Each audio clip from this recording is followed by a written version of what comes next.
What if Cranel was half spirit? This will be the 100 subscriber special, so hopefully you guys do enjoy. I do appreciate you guys supporting the channel, and I thank you again for letting us make it or getting us this far. And I hope for your continued support in the content that I create. But with all that being said, let's get into the video.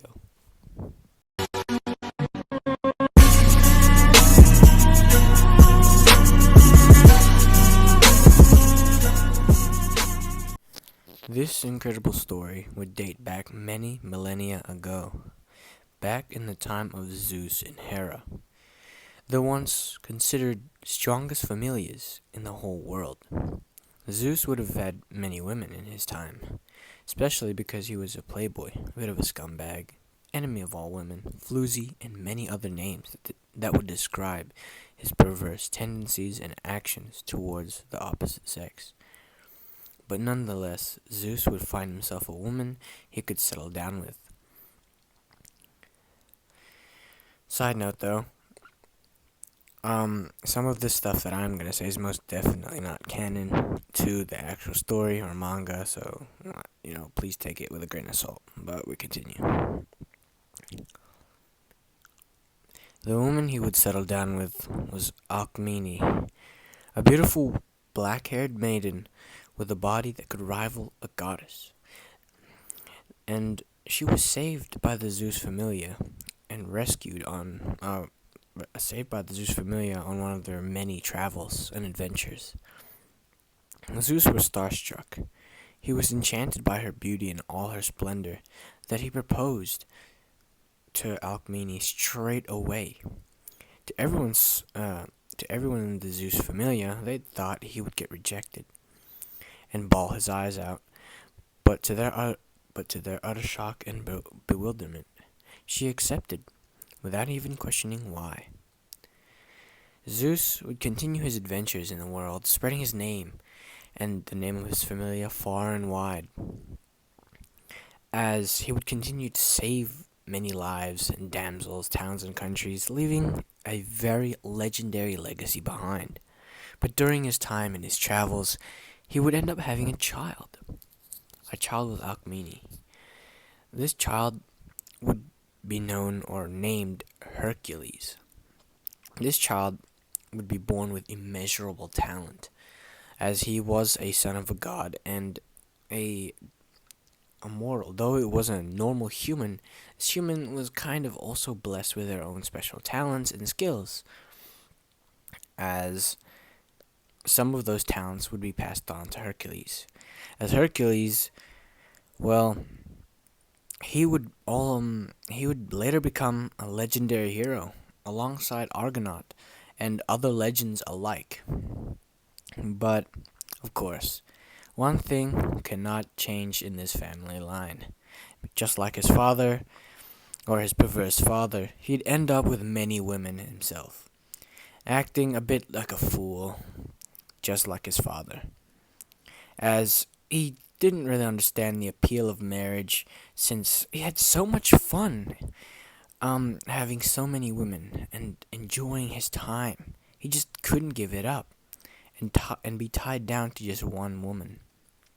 But in the end, Hercules would find himself face to face against the great fire spirit Rhea, a majestic beauty that had long crimson hair that waved about like fire, alluring ruby eyes that could draw even the gods' attention, snow-white skin that added elegance to her already stunning beauty. And what Hercules noticed the most was her voluptuous figure. Hercules was drawn to her like a flame to a moth, like a moth to a flame. He'd fallen for her the moment he'd laid her eyes upon her, and he requested her hand in marriage. Of course, this would not be easy.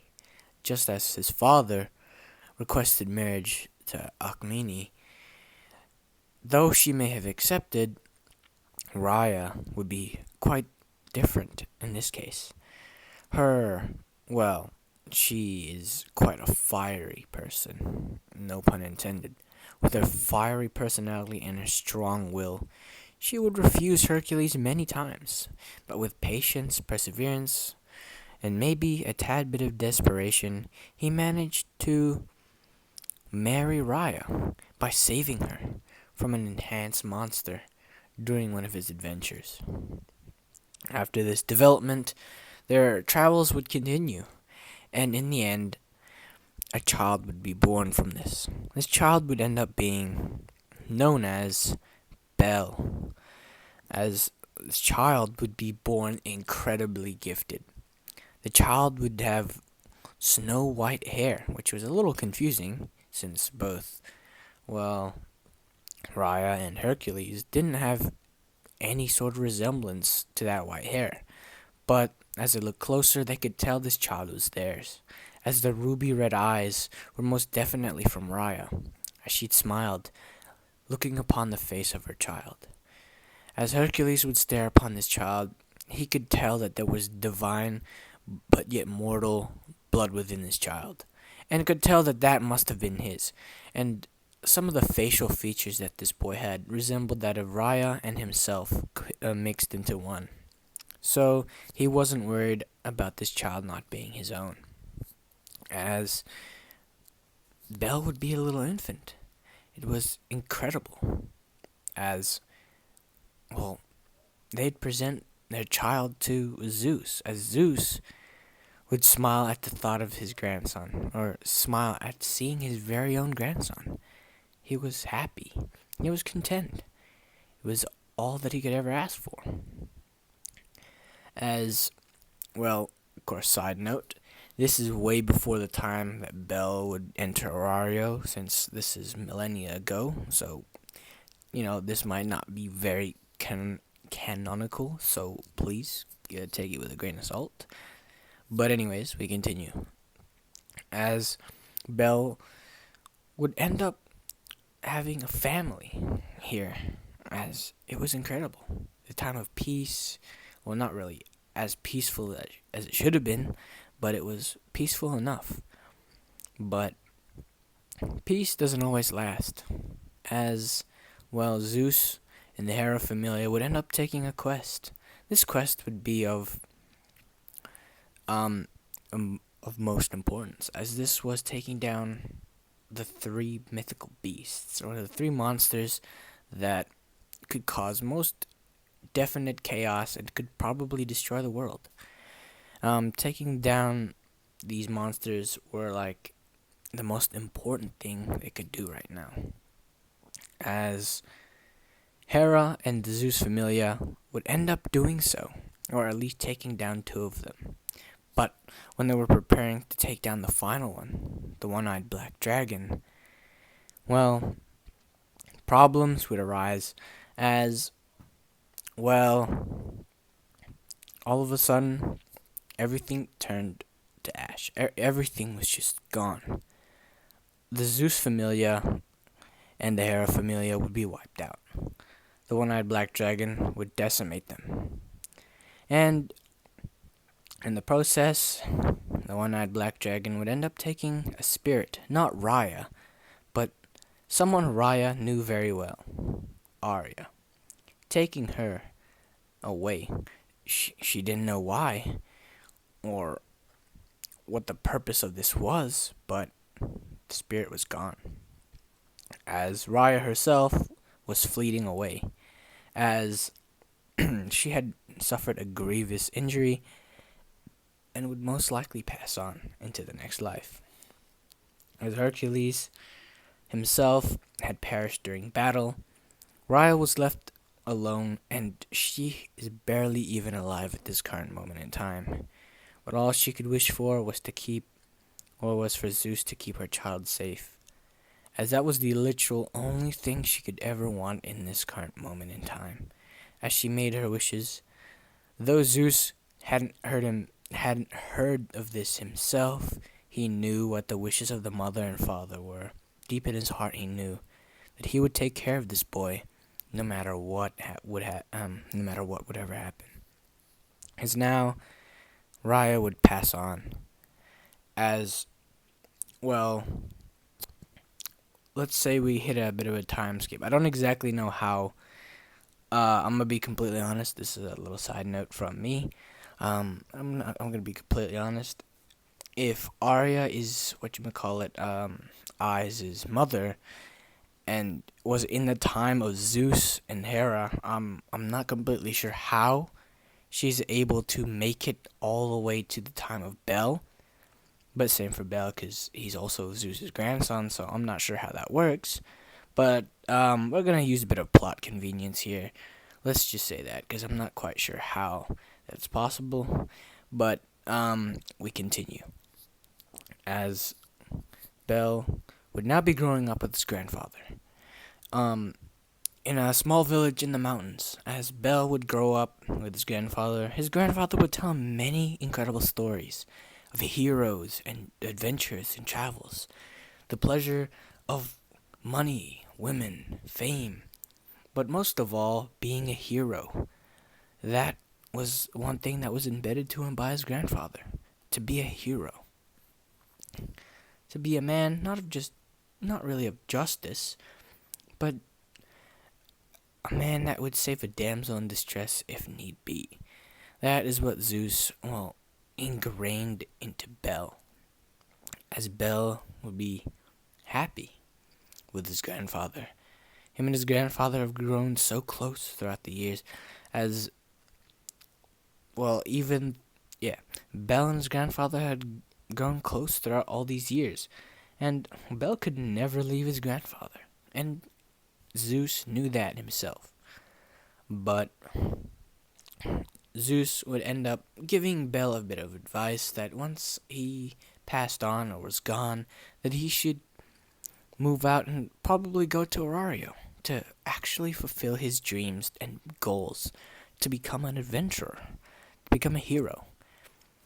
Just like the legends and the books that he reads. As, Bel would think about this. Becoming a hero sounds cool. It sounds great. There's no way he would pass that up.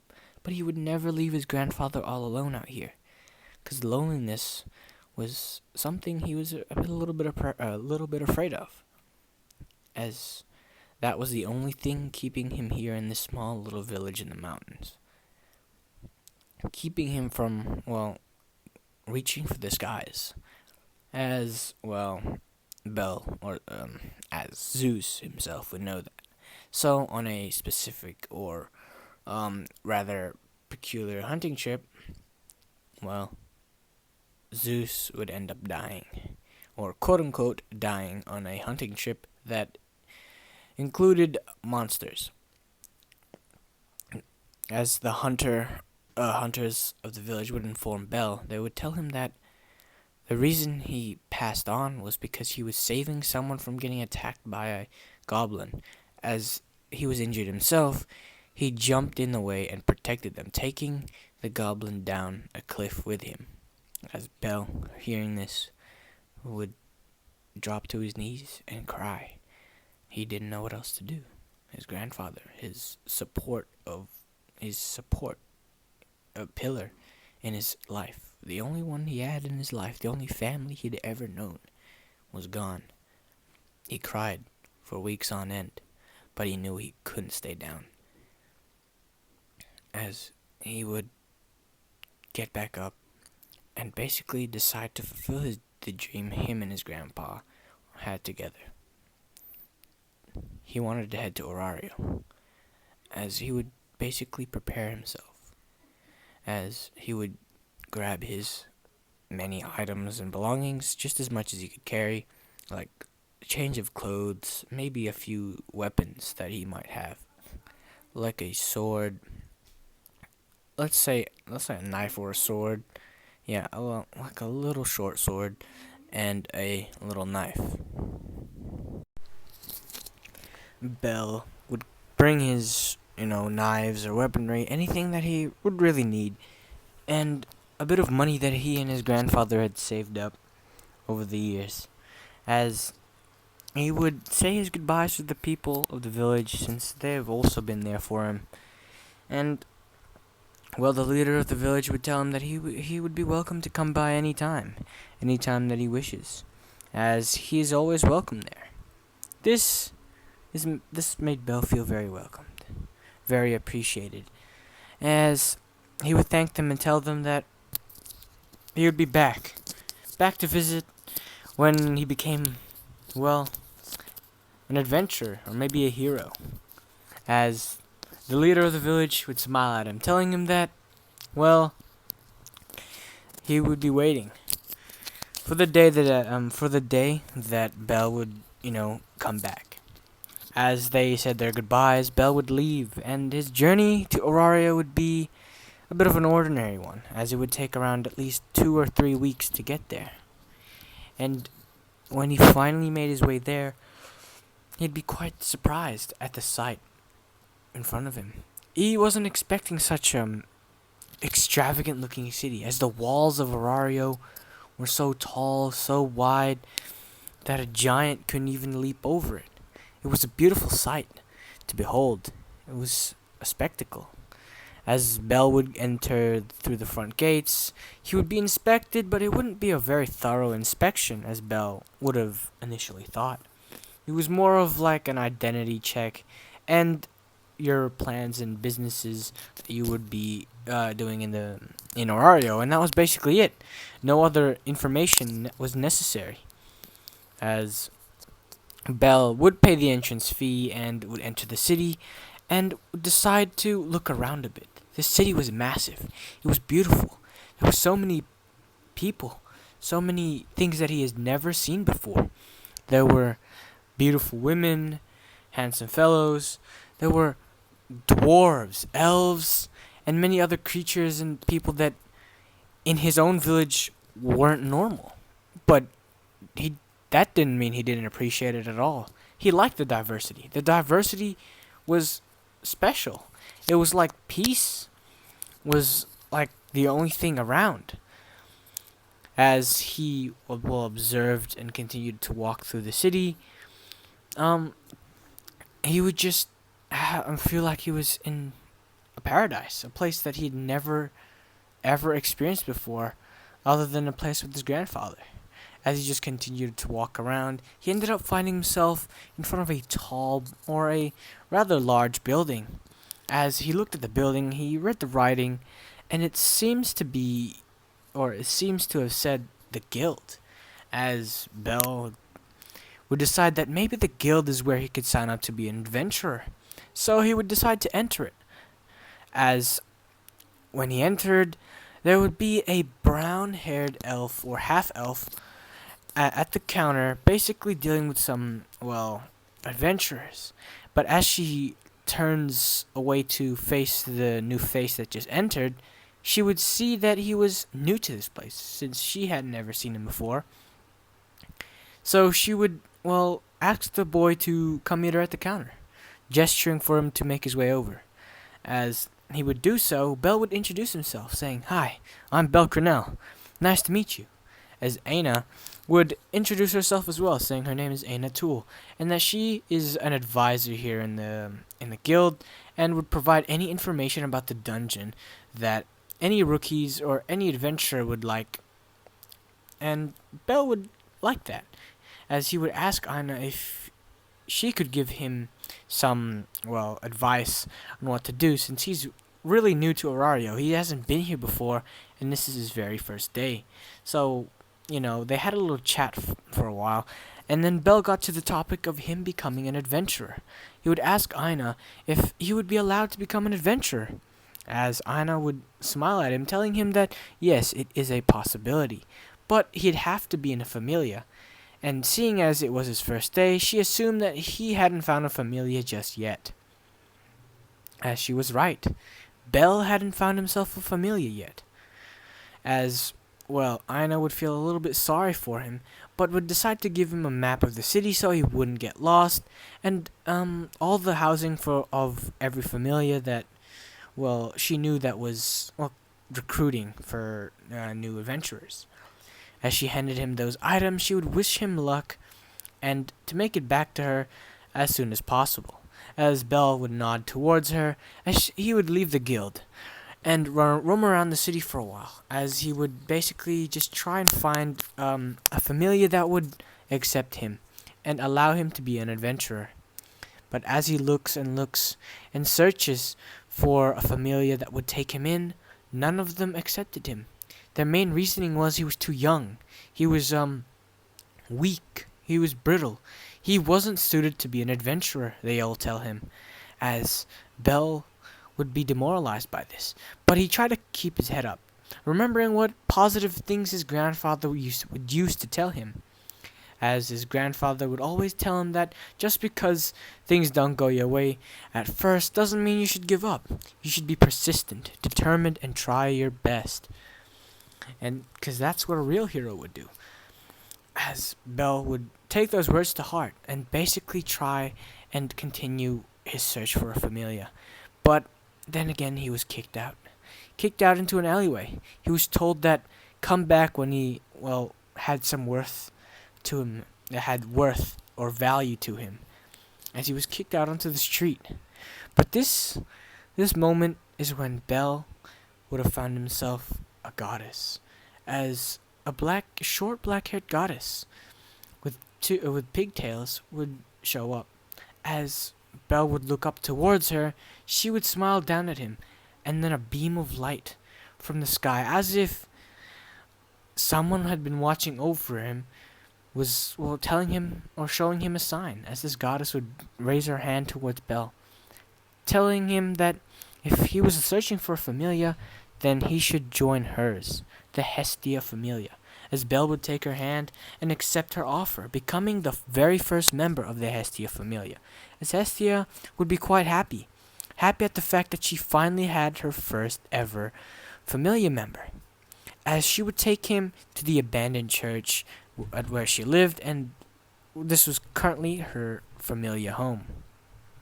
And she was very happy that Belle accepted her to be his patron goddess, and that he joined her familia. As Belle would thank her as well, being grateful that he was accepted into a familia such as this.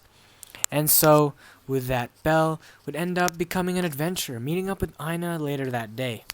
As when he had done so, Ina would ask him about the goddess that he joined, as he would inform her that the goddess he had joined happened to be Hestia, the goddess of the hearth. As, Ina would be a little surprised, because since she hasn't really heard of Hestia before, she must be a new goddess in town or something. So she just let it go and asked Belle if he'd gotten any weapons or armor that he would need for the dungeon, as Belle would say that he does have a short sword and a dagger that his grandfather had given him for training every now and then, and so weapons-wise he was alright, but with armor he really didn't have anything that would defend him or keep him protected, as Ina would shake her head at this and tell him that the guild has some guild-issued equipment that they could provide for him, but it won't be the best, but it would at least be alright for a rookie adventurer, just in case, So Ina would take him over to where they would provide their services and give Belle a leather armor, like a leather breastplate, and something like a gauntlet,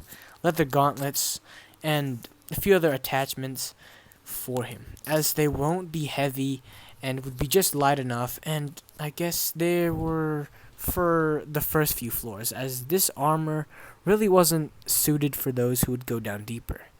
But anyways, we move, as Ina would tell him to only stay on the first few floors and in the upper levels, and not to go down any further, as she would pester him about it and tell him that it was an order from his advisor. As, Belle would take that to heart. An order from his advisor was something he could not ignore. So he would end up staying in the first few floors. But the main difference between this Belle Cranel and the one from the main storyline is, as I've said, he is way more talented. He's a talented individual. He was a bit talented in the original story, but now that he's born as quarter god and quarter human, and then half spirit because of the mother, he's kind of blessed very blessed genetically, as Bell would slice through the goblins, all of the goblins in the first few floors, as he would take them down without ease. His speed and strength would be unbecoming of a level 1. It seemed more like he was a level 1S, maybe pushing it to level 2. As he would continue to go down a few floors, he remembered Ina's words of staying in the first few levels. But these were too easy for him. So he decided to go down a little further. Around the, let's say, third or fourth, let's say fifth floor. He decided to make his way to the fifth floor, as he would find a few bigger monsters there. Nothing too big like a Minotaur or anything like that, but something that would provide a little more of a challenge. But even so, those monsters did not stand a chance against Bell, as he would plow through them like the goblins in the first few floors. So Bell would decide that he would call it quits after spending a few hours there. And he would collect all the magic stones that he had, gotten from the monsters and cash them in. As Ina, hearing the price or the amount of money he'd earned in the first day, would be quite shocked. An adventurer earning 8,000 Valis on their own on their very first day without a party is a very high amount. As she asked Bell how many floors he went down, he would scratch his head, saying that he went down to the 5th floor, as Ina would scold him, telling him that it's dangerous to do that, as his armor isn't the very best, and she isn't sure if Bell has any potions to provide healing just in case he got injured, and he doesn't have a party member to watch his back. So she was just, telling him to be more careful. But Bell would tell her that it's alright, that he found those monsters, not very challenging, and he'll probably continue to go down just a tad bit deeper, but he tells her and reassures her that he won't do anything reckless as to fight something he can't handle. As Ina would shake her head, telling Bell that what was she gonna do with this boy. As Bell and Ina said their goodbyes, Bell would end up, meeting up with Hestia, as Hestia would be quite happy with Bell and their current relationship as, goddess and child, as Bell decided to treat his goddess to a meal. Nothing too fancy, just a little meal at a stand. He ended up buying her, let's say, a kebab and a squid, just so he could treat his goddess, seeing as, his goddess was the only one that ever accepted him into her Familia. So Belle and her were pretty good in a pretty good relationship so far, just like they were in canon. It was very nice and a very touching scene. But anyways, we move from that. Let's say we time skip a few weeks. Let's say 3-4 weeks. Let's say the 4th week. We time skip 4 weeks from now, and Belle has progressed very, very much, or a lot actually, as Belle has been plowing straight through the dungeon, and Hestia has been noticing that Belle has been coming back with a few more scratches and bruises, but he has been earning a lot more money and has been able to pay off some of Hestia's, debt and the rent to her abandoned church. As Belle has been going down to the 10th or 11th floor, all by himself, taking down the monsters that were in front of him, as Ina has been getting very worried about Belle, seeing as he keeps going lower and lower into the floors, and is kind of scaring her that he hasn't gotten himself extremely injured yet. But Belle keeps telling her that there's nothing to fear, as he has prepared himself for such situations. As Ina would just shake her head at Belle's antics yet again. But anyways, we're gonna go down to Belle's POV. As Belle would leave Ina, he would end up rushing towards the dungeon with a happy smile plastered on his face, as he would be happy as he could feel that he's getting stronger. The fauna that he had on him is providing him more strength than he normally would have, since in his village, people would notice that Belle is quite gifted when it comes to physical abilities, as he is far more athletic than any hunter in his village, and was faster than any of them as well. So this would really help out Bell in his situation now, seeing as the Fauna boost his already very high physical attributes. It seems like Bell was at a very higher level than what he should be. As a level 1, he is currently pushing what level 1 should, going down to the 11th floor by himself at a level 1 and earning what, around 25,000 to 30,000 Valis in a dungeon dive all on his own without a supporter is insane. No one's ever heard of that before. No one's ever seen something like this, not since, well, the Sword Princess. But even then, the Sword Princess wouldn't do something so foolish. But we move. As Bell would be in the dungeon, taking down monsters, he would be facing a war shadow. As the shadow would try to slash at him using its claws. As Bell knows that this thing really can't be taken down with physical attacks if your attack is very weak, but you can continuously damage it, and you can kill it with physical attacks. It would just take a lot of time and energy, so it was better to use magic. But since Bell did not possess any magic so far, he would decide that he would cut it down using his short sword, as he would move in at blinding speeds and cut off the arm of the War Shadow. As the War Shadow would be surprised, he didn't even see what was happening. As a few seconds would go by, and its head would be lopped off, as Bell would cut straight through his head, as the War Shadow would be finished, as he would enter a very, very ashy grave. As Bell would smile, collecting his crystals, saying that, well, let's see if there are any more interesting monsters around. As he would continue to make his way down, he would make his way down to the 10th floor, but this is when he heard mysterious noises. As he would hear a large roar, as he'd never heard this large roar before.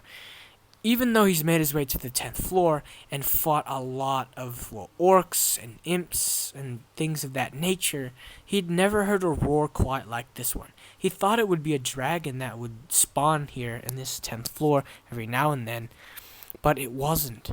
It seemed a lot more ominous than that. It's actually quite scary. He was a little bit nervous, but he steeled his resolve and made his way down, grabbing his, well, gear, or sword and knife, and prepared himself for combat, as he was right to do so, as he heard the large and heavy footsteps, as Bell felt it. As when this monster took one step, he felt and heard a loud thud. As he looked towards where the sound and where he heard the sound, he would see two bloodshot red eyes gazing into his soul. As he would look towards it, he would see horns on this creature. As he would look at the creature, inspecting it, he would realize that it was a Minotaur. A red Minotaur that had a landform weapon. It was a stone great sword. As it would be dragging his sword across the ground, leaving some damage on the ground. As the Minotaur would be breathing heavily, as, well, you could see the steam coming from its nose. As it would breathe in and out, it would release a big puff of steam. As it would point its sword at Bell and roar out loud, declaring Bell to be its opponent. As Bell would look completely shocked at this. This Minotaur was challenging him, it seemed. As Bell would, well, get into a fighting stance, as he knew that a Minotaur was not something to be played with, because even second-rate or third-rate adventurers would struggle at even fighting a Minotaur, and a sight of a Minotaur would scare any level 1, but Bell stood his ground and decided to fight, because he knew if he ran away, he would technically be uninstinctually or unconsciously be pasperating others who might be on their way who might be on their way down here, or who are exploring the floors up above, and he didn't want to cause any trouble for them. So he decided to end this beast right here and now, as both of them looked at each other.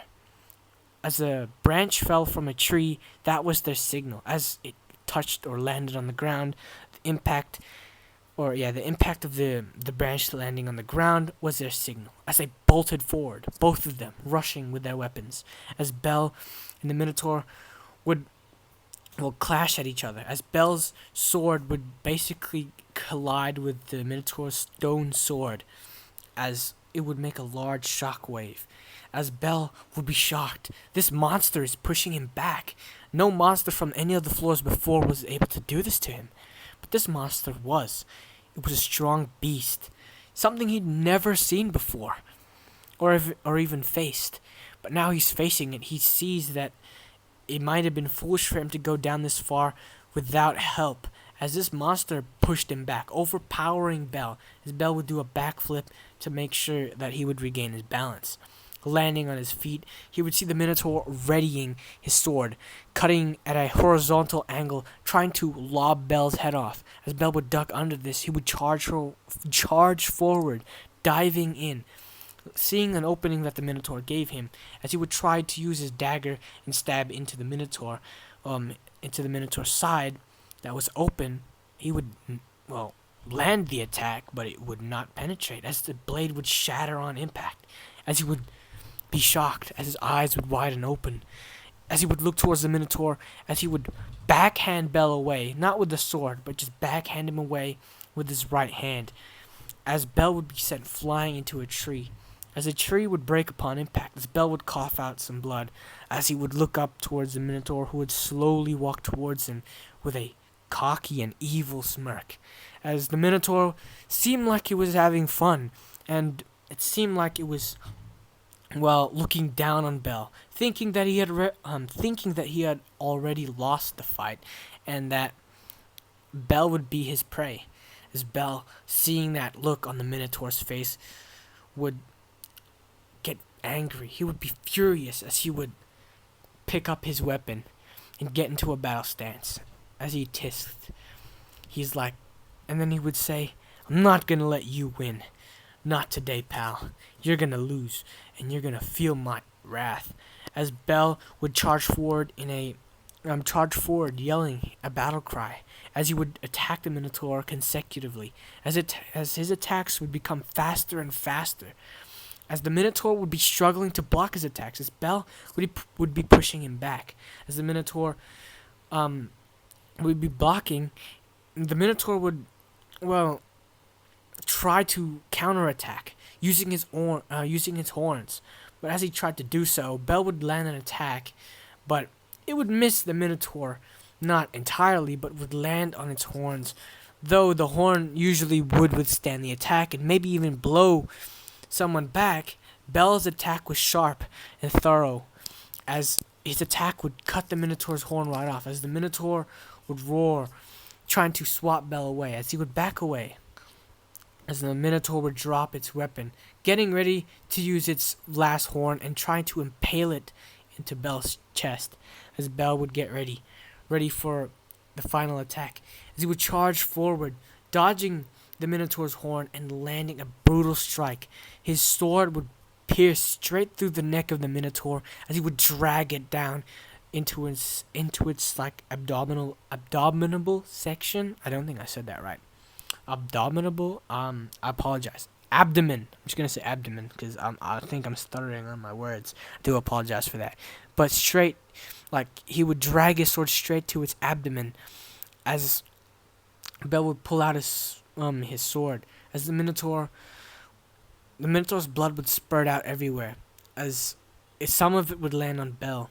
Half of his face would be covered in blood, as he would take out his sword and raise it up in victory, as the Minotaur would burn to ash, leaving behind a large crystal. As Bell would be standing there with his sword raised up high, he would fall on his back, sighing in relief, as he would have taken down the Minotaur. He had done it. He had taken down this foul beast, and he was happy. As Bell was so exhausted from the fight that he would fall asleep, as Eyes, who was watching him from behind a tree, would see that Bell had passed out and that it wasn't safe for him to just lay down on the floor there. Since they were still in the dungeon and this was the 10th floor, it wasn't really a safe idea. So she would go over to him and make sure that he was alright, gathering some of the weapons or things that he may have lost. But the only weapon he had really lost was his dagger. But besides that, his sword was still alright, so she put it away in his sheath, as she didn't really know what to do in this situation. But she remembered something that Riveria once told her, that if you ever found anyone, or ever found anyone interesting enough. Actually, no, let's take that back. Riveria would tell her that if she found someone like this, it's best that you let them rest and lay down on something comfortable. But if you don't have anything like a bag or pillow with you, which is most unlikely, supposedly you could just use your lap. As Riveria would tell her that you could just use your lap instead. As well, in this situation, she would listen to her superior and decide to give Belle a lap pillow. As Belle would be laying down, all of a sudden he would wake up, feeling a heavenly sensation on his head. He didn't know what it was. It felt like a pillow, but the pillow felt too soft, too comfortable, and too smooth. No pillow ever felt like this to him before. As he decided to open his eyes, he would see two golden eyes stare back at him, as those eyes sparkled, looking down at his face, as Belle was shocked. It was a goddess. No, it couldn't have been. No goddess was allowed, nor a god was allowed to be in the dungeon, as the dungeon would act quite strange if it was. But it wasn't a goddess, but it was a beautiful girl. Golden hair that matched her beautiful eyes. As Belle was starstruck, he was in awe. He had never seen someone so beautiful in his life. As he would look towards her and say, I'm sorry, what is happening right now? As he would ask this question, still dumbfounded, eyes would tell him that I found you on the floor laying down. It seems like you've took down a Minotaur, and I'm very sorry about that.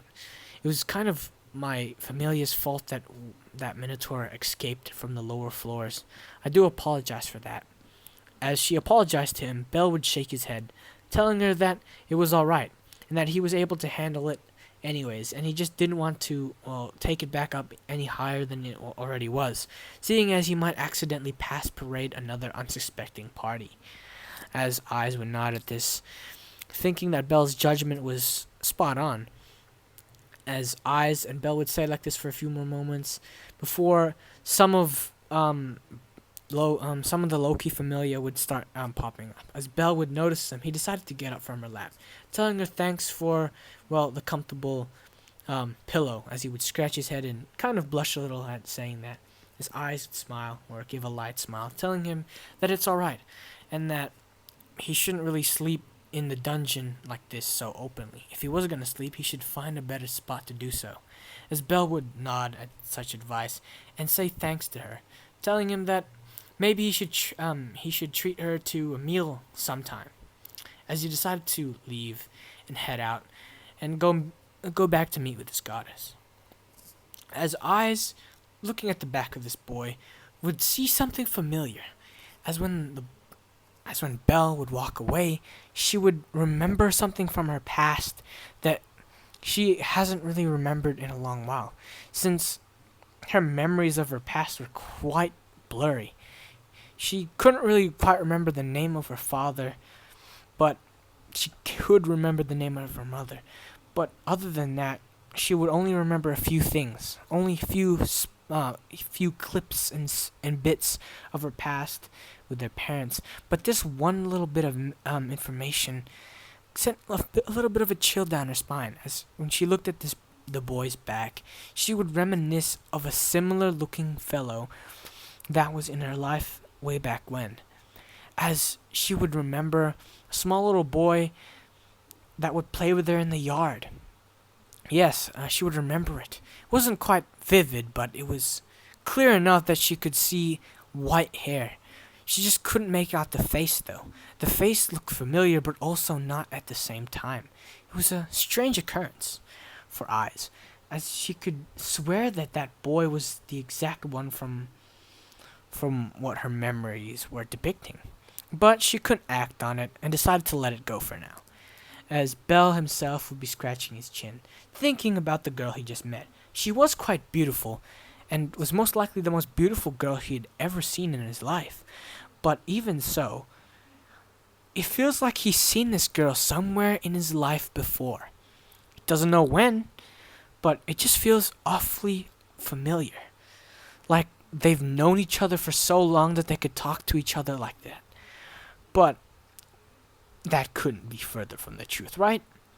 As he just let it go and decided to head back and visit Ina at the guild. But I think I'm going to end it off here. Hopefully you guys did enjoy, and I will be posting part 2, so make sure to stay tuned for that. But make sure to leave a like and subscribe, and with all that being said, I'll catch you on the next What If scenario. Peace.